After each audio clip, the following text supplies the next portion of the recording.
This is Chalet refugee camp in the north of the country, and it's been here now for 17 years, enduring testament to Afghanistan's wars. Originally there were tents here, now it's mud hovels.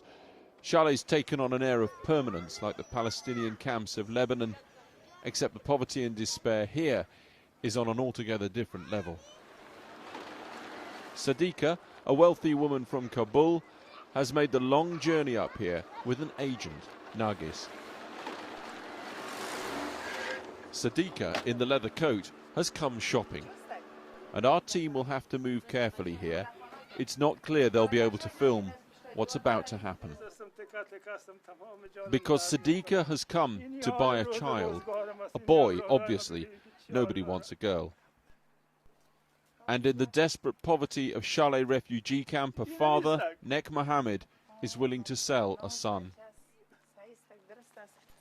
It is the only way he can feed the other children through the coming winter.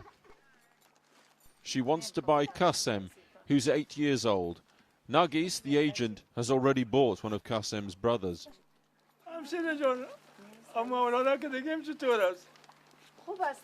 The father, Nek Mohammed, begs to know how that boy's doing in Kabul. He's fine, they say. And Sadiqa buys the other son, Qasem. Say your goodbyes now. It's time to go, she says.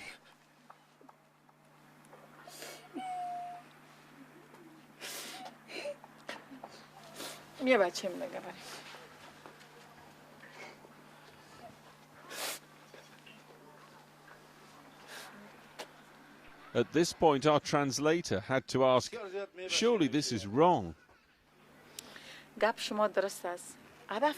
Yes, you are right. It's cruel, but I have two aims here. First, to give this boy a bright future and a good education. And second, to save their other children. The winter is coming, and I have given them money so the children don't die of hunger. The going rate for an 8-year-old boy in Afghanistan today, $1,500. I sold a piece of my heart to stop my 4 other children dying of hunger. I don't have an elder son. I'm also sick. My kidney is failing. My body is in pain. Sadiqa and her agent Nargis were happy to be named but not shown. Nargis has brokered the deal. This is the second child they're selling because of the problems they face. We can't stand this either. Here the question Afghans ask everywhere. What happened to all the aid the West poured into this country? 7 years of massive intervention and Afghans still live with their toilet and kitchen in the same space. As one farmer put it, trying to scrape a living in the drought-stricken fields. People are going to Iran and Pakistan or joining the Taliban because they're poor and don't have a future. You don't have far to go to find the Taliban. Just a few miles from the refugee camp, Mullah Mesher, Taliban commander and landowner, has a queue of people lining up with their problems. An MP's surgery, perhaps, Taliban style. Only he's not elected, of course, and you only get heard if your complaint's written down on new Taliban stationery. The Islamic Emirate of Afghanistan, it says. So here you have it, the much talked about parallel Talibanistan, gradually spreading across the country. And why? Because you can't get government officials to do anything without endless bakshish and corruption, they say.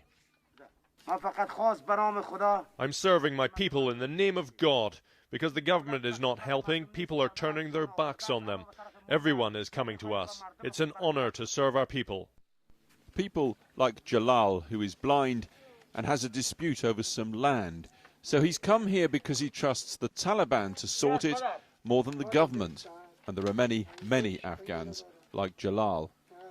Even so, the Taliban here repay this public trust with public extortion. Just a few feet away, they're taking money for electricity. The Taliban can't control the supply, but they can cut you off if you don't pay up. They have a list. Lawlessness, though, isn't the sole preserve of the countryside. Our teams come south to Kabul, a city plagued by endless kidnappings. Even here in the capital, the government so feeble that abduction is big business. Police special forces, anxious to show they're doing something, say they have intelligence that 2 young hostages are being held by a gang in the suburbs. They've set up a raid. Here's the plan. This woman will pose as a beggar and knock at the door. The theory is, with women around, they won't open fire.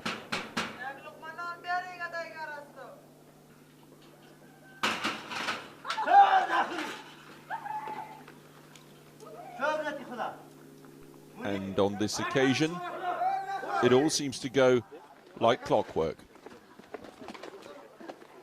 3 kidnappers marched out at gunpoint.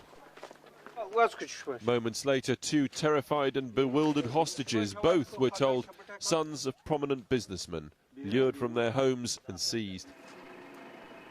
There are scores of kidnaps around Kabul every year. The police say these 2 had been held for almost 3 weeks. Homayun Nasefi is never far from his Kalashnikov these days. One of the country's most prominent hostages, a cousin of the former king of Afghanistan. He was kidnapped and held in this well with another hostage for 10 days. One of the kidnappers told me they wanted money. I told them, I am not a businessman. I'm not working for the government. I don't have property. His answer was very brutal. He said, when we cut off your finger and send it to your family, we'll find your property and your money. Police in Kabul reckon at least 30 people are currently abducted. Setting up a meeting with kidnappers is obviously dangerous, unpredictable. It's almost unheard of for such people to talk openly, still less show off their operation. Channel 4 News gained such access after weeks of negotiation. And here is Mateen Khan. The hair's a badge of status for bandits. You are now in the heart of an ongoing kidnap in the suburb of Kabul. The penalty if Khan is caught is death. He's keen to try and justify himself. We are not dealing with poor people. We're only going to kidnap the people who have taken foreign money from all over the world, but who have kept it for themselves. We will kidnap their children. You see their 6-year-olds sitting in the back seat of a Lexus, the latest model, the model people abroad can't even afford. So we kidnap these type of children to get the money off their families, the money they have stolen.